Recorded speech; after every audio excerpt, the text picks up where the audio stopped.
Good evening, and we have a very special guest on this night special broadcast. This is an urgent matter that has come to our notice, and we thank Dr. Vandana Singh for taking out the time. This is a world exclusive for NIAP.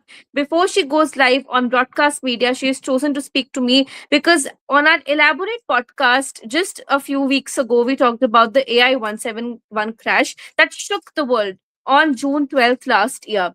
So, Dr. Vandana, your theory of the FEDEC has been validated by the new outcome. Would you have your first comments to share with us, please?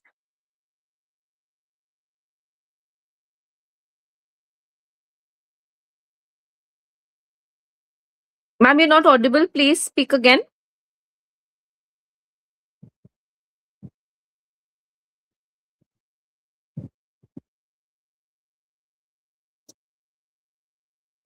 Yeah, can you hear me? Yes, yes, please, ma'am.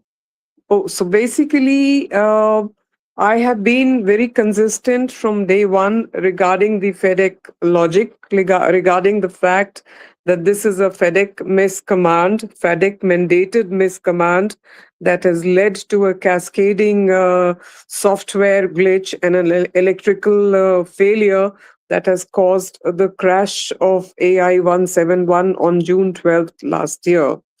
I have been maintaining this right from the very beginning because, as I mentioned earlier, that there was an all Nippon Airways flight land at Osaka in 2023, and similar incident was reported at that time.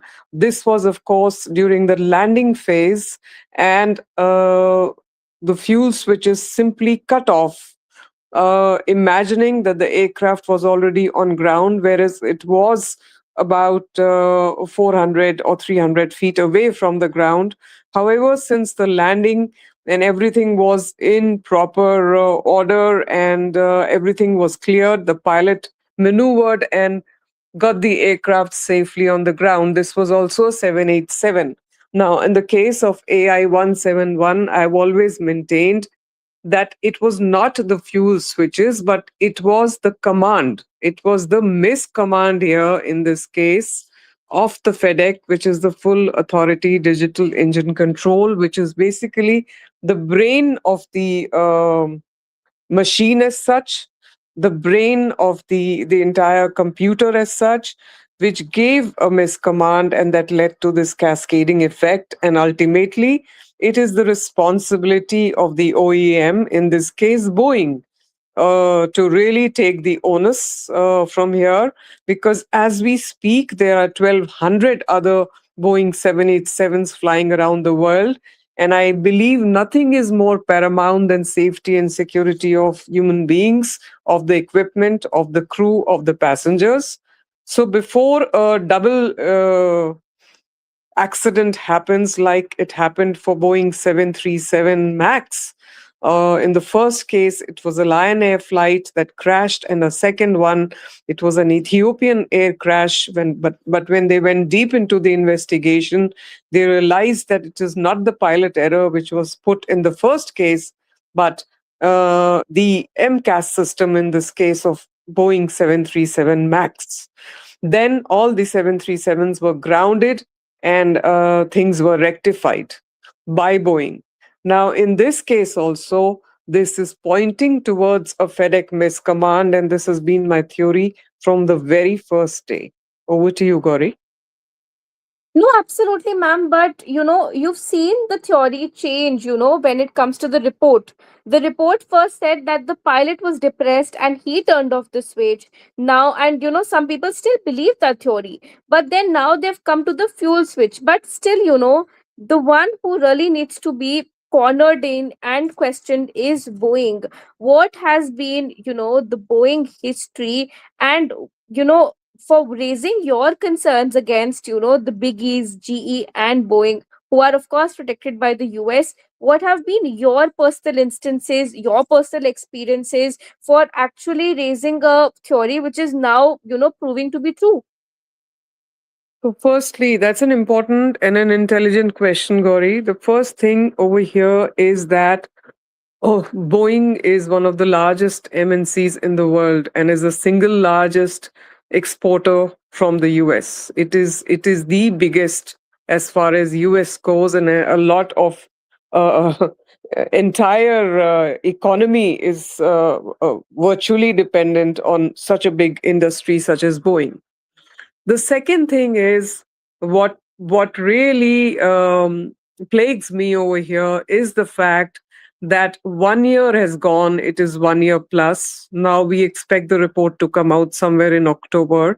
But 90% of the time, the entire AAIB has gone after the pilot's family, the relatives, the aged father of the pilot who's 92 years old, and gone into the psyche of the pilot without even looking at the machine or the other, components. They gave a clean shit to Boeing, they gave a clean shit to Honeywell, they gave a clean shit to GE in the very first go, which was 1 month after this fatal air crash. That is really plaguing me. That is really perplexing me because one has to get to the root cause of it. Now, even if they had given a 50-50% weightage, as I spoke earlier in your podcast, and had said, okay, let's look 50% here and let's start looking at the machine, then I don't think it would have taken such a long time. Okay, complex air crashes may take up to 2 years to come up with conclusions. But in this case, for 9 months, they've gone after the pilot, and only in the 10th month, they've spoken to the lone survivor of the air crash. What would he say at that time? He would be having so much trauma and himself going through so much of stress and Yeah, definitely. counseling He and had therapy. PTSD. He had Yes. PTSD. He was not ready to talk to people. Even the BBC interview, which is probably after a year, he was shattered. I could not see him. So, if we are passively in grief, but my next question is, what is the Indian government doing about this? Are we concerned because Air India is our entity? What are our ministers, our external affairs, our prime minister?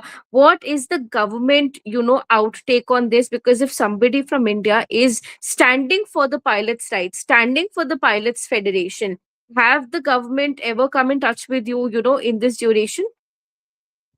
Not directly, but maybe indirectly through various other sources. But the main thing is that we are appealing as a body, FAII, FIP, or everybody is appealing and saying that, you need to look at the real cause and get to the bottom of why this crash has happened and what is wrong with the machine as such.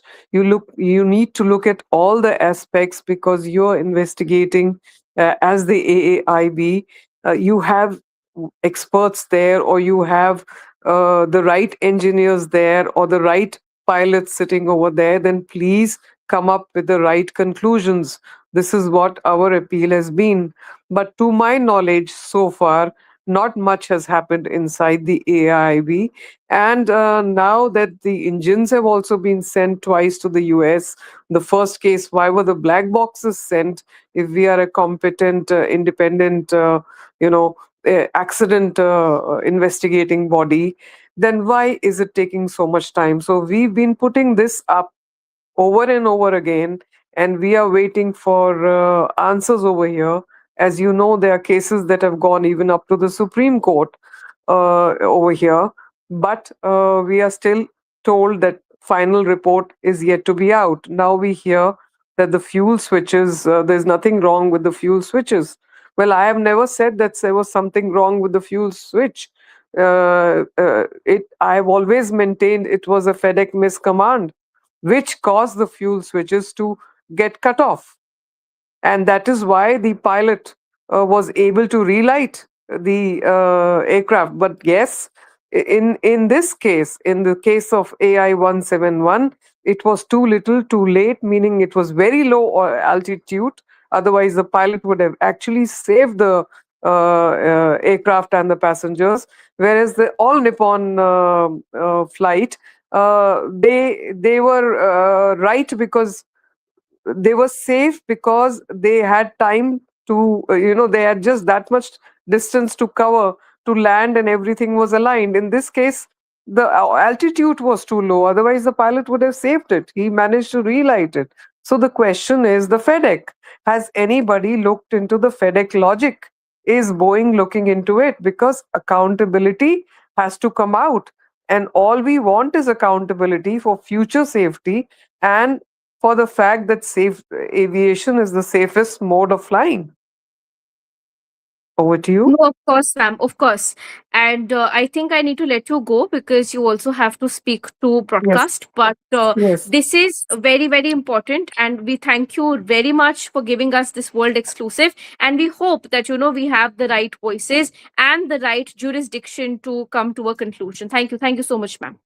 Thank you so much. Thank you. Thank you.